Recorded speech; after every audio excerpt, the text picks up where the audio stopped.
The story began with curiosity and passion for a ball, and turned into a story of a great talent, stuck in a limited body, striving to prove himself and his abilities. It's a story of mental and physical development together. A story of a young man who wants to please his countrymen after leaving them to achieve his dreams. This is the story of the beginning of Messi's career and how he ascended to the top of football.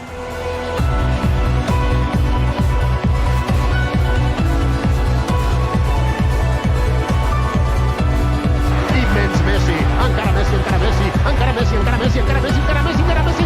Mamma mia, Leo Messi!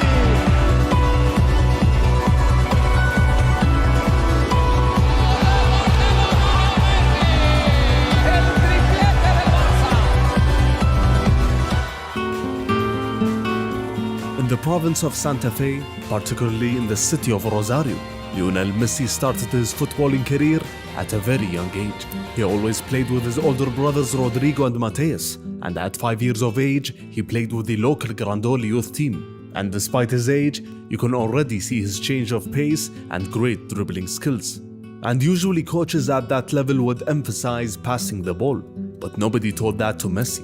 Lionel played almost 2 years at Grandoli, and they won all their matches. And in every training session, Lionel was disciplined and reserved. Gonzalo Diaz, a teammate of Lionel at Grandoli, said that there were many talented players that played at the club, but they lacked the perseverance in training. His father Jorge had a say in this. His philosophy was simple: work hard, be persistent, and show humility, and you can achieve your goals. Jorge was also devouring his sons daily with VHS tapes of Maradona, and was Leo's second coach in Grandoli as well. The writer Guillaume Balaguer said in his biography about Messi that his father was his #1 idol. He was his mentor, hero, and he had absolute trust in him. Jorge was also the person who decided to transfer Leo to one of Argentina's big clubs, Newell's Old Boys.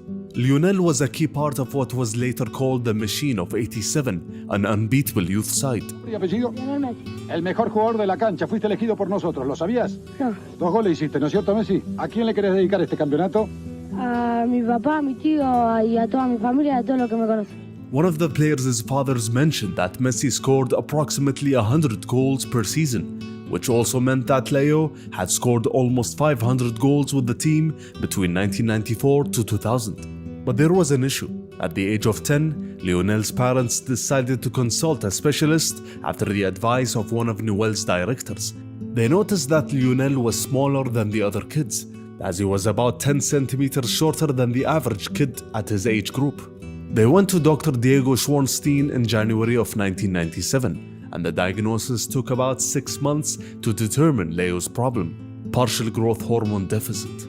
So Lionel had to inject himself every day with the biosynthetic growth hormone starting from January of '98. And it was not cheap. It costed the Messi family between $1,000 to $1,500 a month. Fortunately for his father Jorge, he worked for a state-owned steel company, so insurance covered the treatment's cost for the first 2 years. But Argentina's economy was collapsing in the late 1990s, and after the insurance stopped covering the treatment, Jorge was struggling to make ends meet. He went to Old Boys for support, as the club president Sergio Almiron sent funds to Jorge on a monthly basis, but the amounts varied. Jorge was asking for more, but there was no response from the club. He tried pressuring the club by taking Lionel for a trial at River Plate. Newell's tried to solve the problem immediately, but in the end, they just couldn't bear the full cost of the treatment. Everything was pushing Jorge toward making a very difficult decision. At that time, numerous Argentinian families were fleeing the country for a better life after the economic disaster. Young footballers within big Argentinian clubs were considered assets and ways to liquidate. And for Jorge and his son Lionel, it was well worth the risk.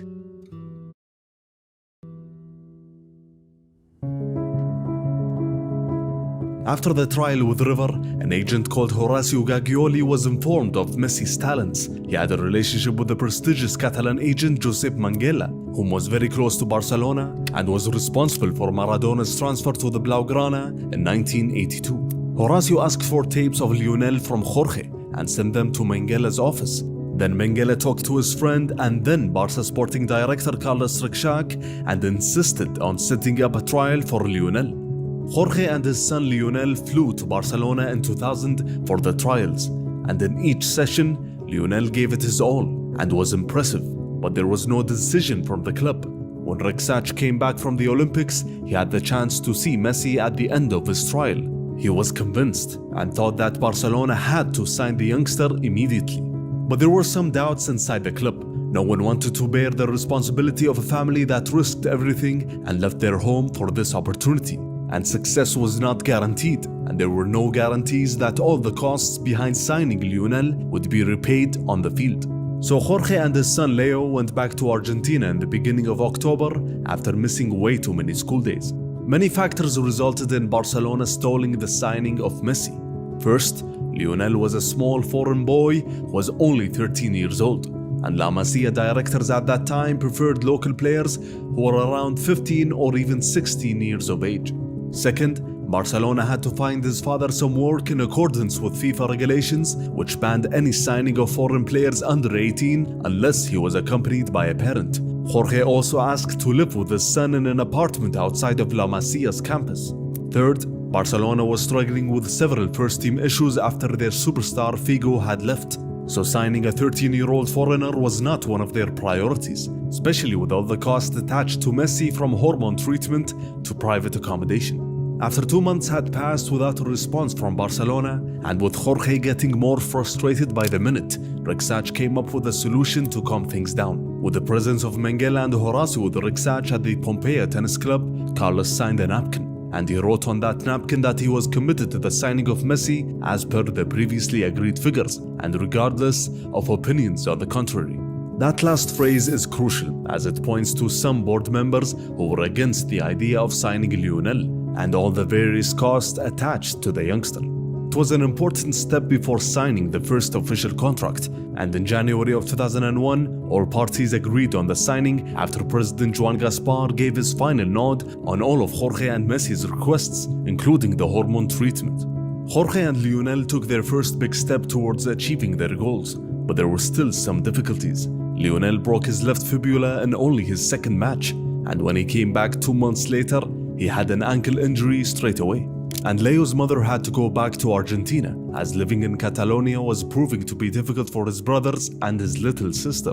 It was a tough period for Lionel that made him rethink his future. Either he goes back with his family to Argentina, or split his family and stay with his father in Barcelona. But he insisted on staying and was determined to achieve his dream. Finally, the focus was back to football. In football and mental terms, Lionel was evolving very quickly in Barcelona's various age groups. And in physical terms, Lionel was significantly growing in front of the coach's eyes, as he grew 29 centimeters in a few months. He had a fantastic attitude towards training and had only football to look forward to, as he was alone with his father, away from his friends and family, in a foreign city and in a foreign land. It was a tough situation, but that kept him focused only on playing football. In the 2001-2002 season, Lionel played in the famous Junior B team alongside names such as Fabregas and Gerard Piqué. That season also saw the young manager Tito Vilanova taking over the team.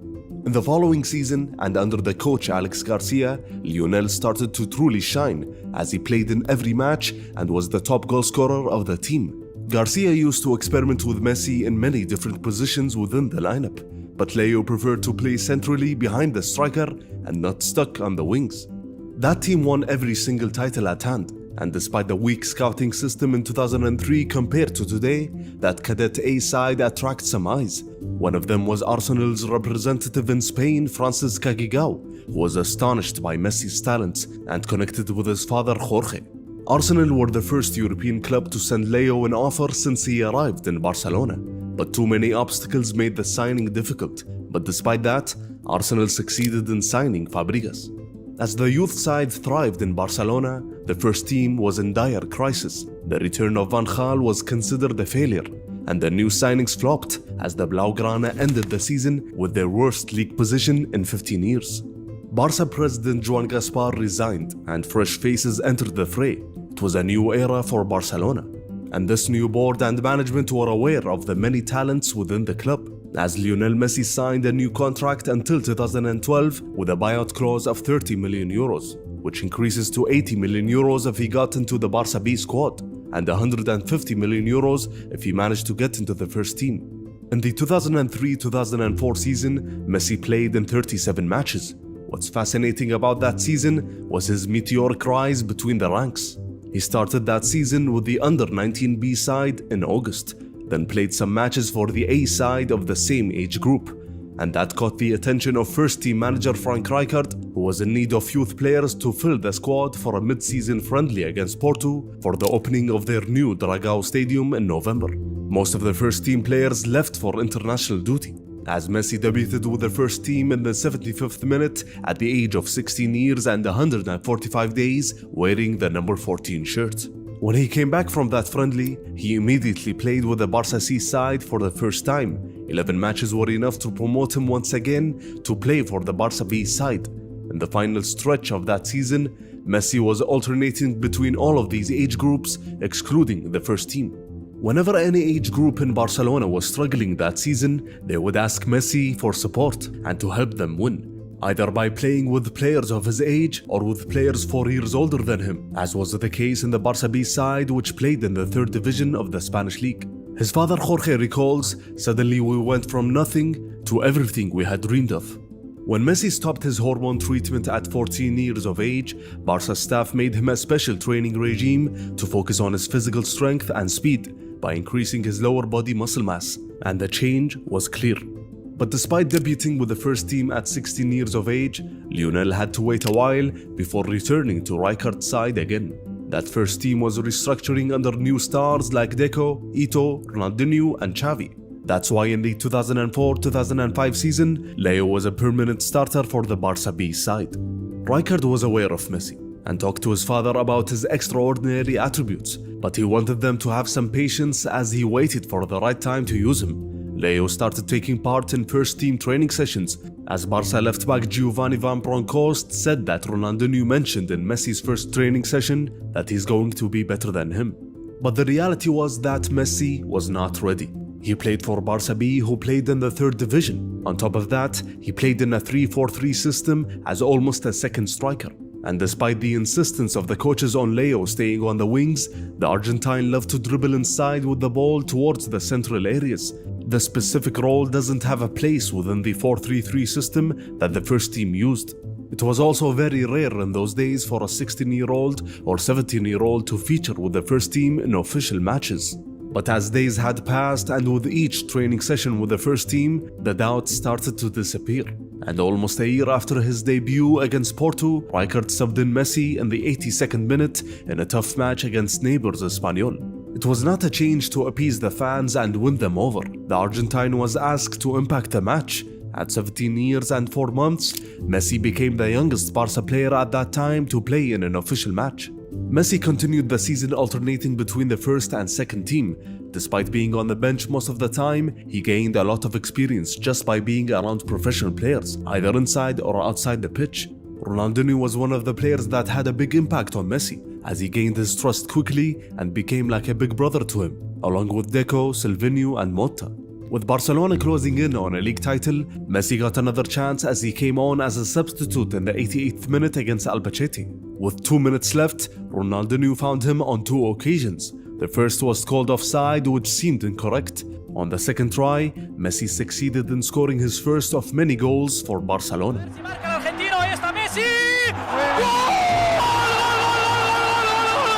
Barcelona won their first league title in 5 years, as Messi played only 70 minutes overall in La Liga, and also got his debut in the Champions League and played 90 minutes against Ukrainian side Shakhtar Donetsk. In the summer of 2005, Messi competed with the Argentine national team in the Under-20 World Cup. Despite the many attempts of the Spanish Federation in tying Lionel to the Spanish national team, there was no doubt about his loyalty to Argentina.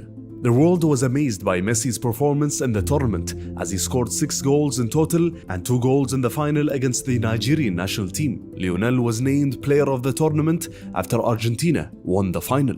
And Nike aired an advertisement that reflected Lionel's rise within the world of football, and its message was simple: Recuerda mi nombre, Leo Messi.